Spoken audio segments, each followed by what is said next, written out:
मृत्यु के समय और उसके पश्चात पीड़ा। गरुड़ पुराण। मृत्यु का विषय मानव जीवन का सबसे रहस्यमय और अनिवार्य हिस्सा है। यह न केवल जीवन का अंत है, बल्कि एक ऐसी प्रक्रिया है जो हर जीव का भाग्य है। मृत्यु का समय और उसके बाद की पीड़ा का विचार मनुष्य के मन में अनेक प्रश्न उठाता है। क्या मृत्यु के समय पीड़ा होती है? क्या उसके बाद कोई पीड़ा रह जाती है? आइए इस विषय पर विस्तृत और रोचक चर्चा करें। यह न केवल जीवन का अंत है, बल्कि यह एक ऐसी प्रक्रिया है जो हर जीव का भाग्य है। मृत्यु का समय और उसके बाद की पीड़ा। इसका विचार मनुष्य के मन में अनेक प्रश्न उठाता है। क्या मृत्यु के समय पीड़ा होती है? क्या उसके बाद कोई पीड़ा रह जाती है? प्राचीन काल से ही मनुष्यों में मृत्यु के समय का अनुभव जानने की इच्छा रही है। कुछ लोग मानते हैं कि मृत्यु का समय अत्यंत शांतिपूर्ण और सौम्य होता है। जब कोई व्यक्ति अंतिम सांस लेता है, तो उसके चेहरे पर एक अजीब सी शांति छा जाती है, मानो उसकी आत्मा नए जीवन की ओर प्रस्थान कर रही हो। कई बार देखा गया है कि मृत्यु के समय शरीर में हल्का हल्का कंपन या कंपकपी होती है, जो उसकी अंतिम यात्रा का संकेत है।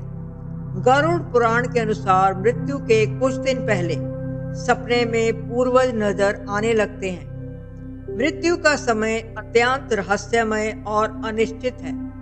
यह किसी भी समय आ सकती है और उसके साथ जुड़ी घटनाएं भी अदृश्य और अद्भुत होती हैं। जब कोई व्यक्ति मृत्यु के समय पहुंचता है, तो उसके शरीर में अनेक परिवर्तन होते हैं। उसकी सांसें धीमी हो जाती हैं, शरीर में कंपन आ जाता है और उसके अंतर्मन में अनेक भावों का संयोग होता है। गरुड़ पुराण के अनुसार यह 100 बिच्छुओं के डंक मारने जितना बताया गया है। इसके अलावा मृत्यु से पहले व्यक्ति की सांसों में बदलाव, हृदय गति में कमी और चेतना में कमी जैसे संकेत भी देखे जाते हैं। जीवन की निर्धारित अवधि से पहले मृत्यु होना अकाल मृत्यु कहलाती है। अकाल मृत्यु की पीड़ा अधिक होती है। आत्महत्या को अकाल मृत्यु की श्रेणी में रखा गया है और इसे महापाप माना गया है।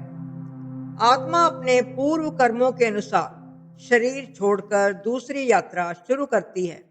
उस समय व्यक्ति को जीवन की यादें, अपने किए गए कर्म और अपने प्रियजनों की छवियां एक साथ दिखाई देती हैं। यह भी कहा गया है कि मृत्यु के समय व्यक्ति को शांति और संतुष्टि का अनुभव हो या ना, यह उसके जीवन काल में किए गए कर्मों पर निर्भर करता है। मृत्यु के बाद आत्मा को उसके कर्मों के अनुसार स्वर्ग या नरक की यातनाएं भोगनी पड़ती हैं। यदि जीवन में सदाचार, धर्म और अच्छे कर्म किए हैं, तो आत्मा को स्वर्ग में सुख का अनुभव होता है। लेकिन यदि बुरे कर्म किए हैं, तो नरक में दर्द और यातनाएं झेलनी पड़ती हैं। गरुड़ पुराण में विशिष्ट रूप से कहा गया है कि नरक में आत्मा को अनेक प्रकार की पीड़ाएं सहनी पड़ती हैं, जैसे ताप, ठंडक, अग्नि की ज्वाला, कांटे और अनेक प्रकार की यातनाएं। ये यातनाएं आत्मा को उसके जीवन में किए गए पापों का फल भुगतने के रूप में मिलती हैं। इस पीड़ा का अनुभव शारीरिक नहीं, बल्कि मानसिक और आध्यात्मिक होता है। कुछ विशेषज्ञों का मानना है कि मृत्यु के समय व्यक्ति का मस्तिष्क कुछ समय तक जागरूक रहता है। इस स्थिति में व्यक्ति अपने जीवन की झलकियां देखता है, अपने प्रियजनों को याद करता है या फिर अपने जीवन में हुई घटनाओं का अवलोकन करता है। यह अनुभव बहुत ही व्यक्तिगत और रहस्यमय है, जिसे पूरी तरह से समझना अभी भी वैज्ञानिकों के लिए एक चुनौती है। मृत्यु के पश्चात पीड़ा का सवाल भी बहुत ही रोचक और जटिल है। अधिकांश धर्मों और मान्यताओं का मत है कि मृत्यु के बाद आत्मा का अस्तित्व रहता है और वह अपने कर्मों के आधार पर स्वर्ग, नर्क या अन्य स्थानों में जाती है। यदि व्यक्ति जीवन में अच्छे कर्म करता है तो उसे स्वर्ग जैसी सुखमयी जगह मिलती है जहां उसे कोई पीड़ा नहीं होती। यदि उसने बुरे कर्म किए हैं तो उसे नर्क में जाकर पीड़ा का सामना करना पड़ता है। यह भी कहा जाता है कि मृत्यु के बाद आत्मा को उसके कर्मों का फल भुगतना पड़ता है। इसमें पीड़ा का अनुभव शारीरिक नहीं बल्कि मानसिक या आध्यात्मिक होता है। यह पीड़ा व्यक्ति के जीवन में किए गए कर्मों और उसके जीवन की आदतों पर निर्भर करता है। कुछ लोग मानते हैं कि मृत्यु के बाद पीड़ा का अंत हो जाता है और आत्मा मोक्ष प्राप्त कर शांति की ओर बढ़ जाती है। मृत्यु के समय और उसके बाद आने वाली पीड़ा का स्वरूप आत्मा की अवस्था और उसके कर्मों पर निर्भर करता है।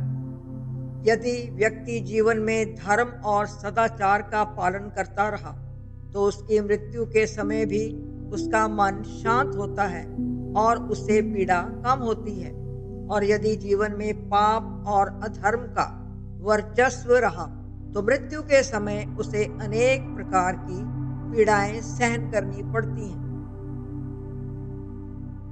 यह भी कहा गया है कि मृत्यु के पश्चात आत्मा को अपने किए गए कर्मों का फल भुगतना पड़ता है, जो कई वर्षों तक चलता रहता है।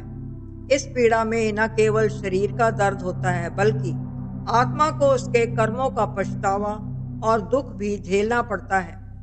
जीवन में सदाचार, धर्म का पालन और ईश्वर भक्ति हमें मृत्यु के बाद की पीड़ा से मुक्त कर सकती है।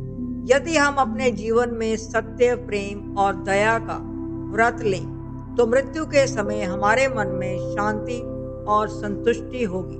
साथ ही मृत्यु से पहले ही यदि हम अपने पापों का प्रायश्चित कर लें तो नर्क की यातनाएं कम हो सकती हैं। धर्म ग्रंथों में बताया गया है कि पुण्य कर्म और सत्कर्म से आत्मा का उत्थान होता है और उसकी यात्रा स्वर्ग की ओर आसान हो जाती है। ज्ञान की दृष्टि से देखा जाए तो मृत्यु के बाद पीड़ा का कोई अनुभव नहीं होता। जब हृदय की धड़कन रुक जाती है तो जीवन का अंत हो जाता है। वैज्ञानिक अध्ययन बताते हैं कि मृत्यु के समय मस्तिष्क की गतिविधि धीरे धीरे बंद हो जाती है, जिससे पीड़ा का अनुभव संभव नहीं रहता। लेकिन यह भी सच है कि मृत्यु का अनुभव प्रत्येक व्यक्ति के लिए अलग हो सकता है। कुछ लोग कहते हैं कि मृत्यु के समय उनके साथ एक प्रकाश का झलक, एक अनोखी शांति और प्रेम का अनुभव हुआ। मृत्यु का भय हमारे कर्मों और हमारे जीवन के उद्देश्य को भूलने का परिणाम है। यदि हम अपने धर्म, कर्म और ईश्वर भक्ति में लगे रहते हैं तो मृत्यु का समय हमारे लिए भय मुक्त हो जाता है। यह समझना जरूरी है कि मृत्यु जीवन का अंत नहीं बल्कि एक नई शुरुआत है, जहां आत्मा अपने कर्मों का फल भोगती है। मृत्यु का विचार सभी के मन में डर पैदा करता है, लेकिन यदि हम जीवन को प्रेम, सदाचार और आत्मा की शांति के साथ बिताएं तो मृत्यु का भय कम हो सकता है। जीवन में सही कर्म करना, दूसरों की सेवा करना और अपने आत्मिक विकास पर ध्यान देना मृत्यु के बाद की पीड़ा को कम करने का उपाय है।